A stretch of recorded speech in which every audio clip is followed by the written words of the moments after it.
This is the Herdline News. Let's talk about Dak Prescott's contract, shall we? Oh, let's play. I love that story.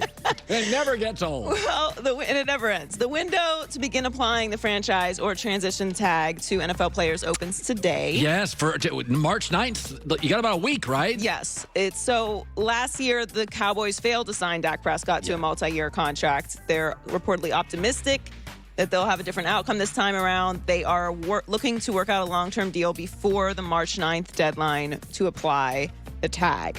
However, another report says that the two sides have talked, but nothing meaningful has come from it.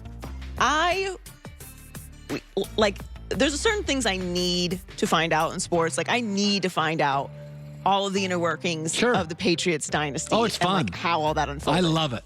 This contract, I don't know if we'll ever actually get the real story for what's going on here, but it just feels like we've been talking about this for so long, and I don't get it. Dak doesn't want a long deal. He wants a 4-year deal. The Cowboys want a 5-year deal because of the money.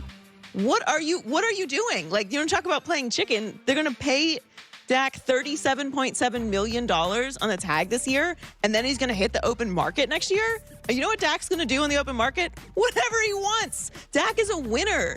Other than this injury, he's always available. What are they without him? They went 4-7 without him last year. You're talking about Duck Hodges and Mason Rudolph. Steelers were kind of still okay. Now, I don't think Mason Rudolph is the answer, and certainly Duck Hodges isn't, but what are the Cowboys going to do? What is your plan? Well, it's interesting because you can franchise one guy, and if you pay him $37 million, you're kind of trapped for a year for an organization that has multiple holes, most on defense. So, or you can sign him to a longer deal and largely manipulate the cap. And so I think Dallas has two plays here. If you sign him to a long-term deal, the number comes down, you can manipulate it. Right. I mean, the bottom line, if you draft well, you're fine at $32 million with a quarterback. You really are. You got to hit your draft picks. But the Rams, by the way, pay a lot of stars, a lot of money, but they've hit on almost every draft pick of note. So if the Cowboys trust their scouting department, then you sign Dak long-term. The biggest issue with this organization, and this $32 million would not be nearly as big a deal, but you're paying DeMarcus Lawrence, a solid player, huge money, and Amari Cooper, a good receiver, great money. So Dallas can worry about Dak, but the bigger issue here is you are overpaying multiple players, top 5 in the league, and they're probably top 20 players. So they're a little jammed up, and Dak's paying the price for it. And you also prioritize signing your running back over the quarterback. I never liked that. I didn't like it. Pro Football Focus has Prescott ranked as the #1 overall free agent. Well, so if he hits the open market, he's going to have his choice of where he wants to go. So Sam Darnold's future in New York is uncertain. I know. And he probably won't have an answer anytime soon. The Jets have the 2nd pick in the draft, as we know, and they will reportedly evaluate all the top quarterback prospects before making a decision. And those evaluations include the players' pro day workouts, individual interviews, and so it will likely be closer to the draft before the Jets know what they're going to do with Darnold. Well, they were out of the playoffs by September 15th, so can't they look at that film? I mean, haven't they evaluated Darnold and Trevor Lawrence? Don't you have film on him? I think they're not going to get Trevor Lawrence, but I think they are maybe considering throwing that film out since Adam Gase was at the helm. Okay, well, Justin Fields played his last game a month ago. You haven't sat down and what are you guys doing? I think they want to interview. I think they want to go through the interviews. Oh God, that's going to do it. Really, I'm going to sit down. I'm like, I hate his tape. You know, I found him charming. Watch his tape. Interview. What is that? What is it? I can fool anybody at an interview. I don't know. I think it matters. I think if you're making a decision of this magnitude, there's no need to rush.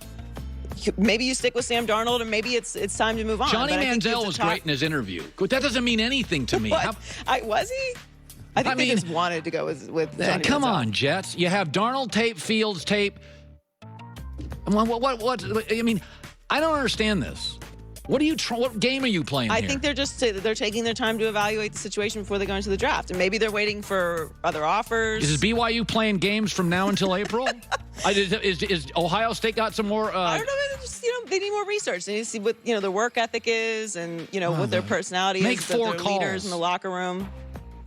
I don't know. That's what Phones they're still saying. work. Make calls. Cam Newton is set to become a free agent and could be on the market and on his way out of New England. Although much was made about his relationship with Bill Belichick throughout last season, Cam has nothing but respect and admiration for Belichick.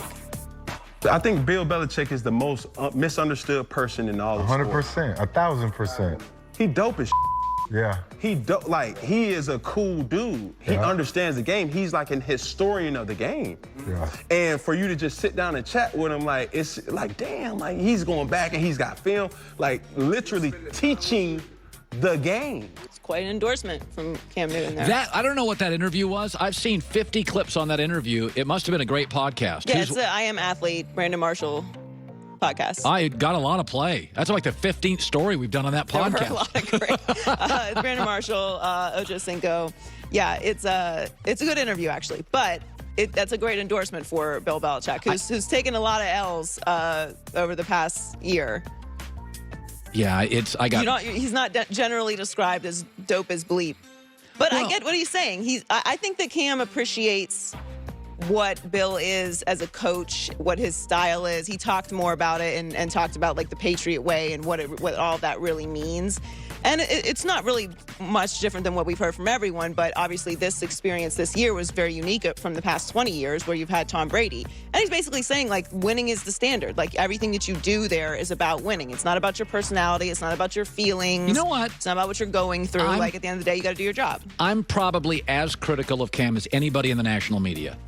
The last year, I like Cam Newton more than I've ever liked. First of all, that bratty kid, I am out on him.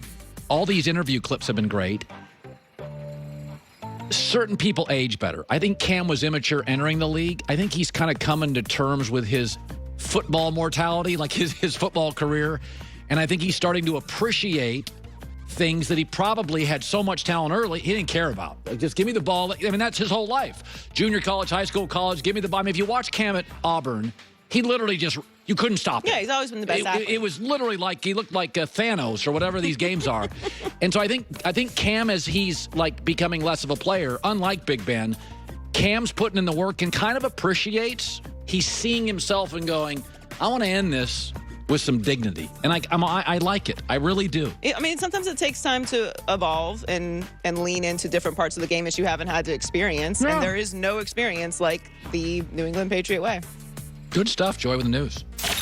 Well, that's the news. And thanks for stopping by.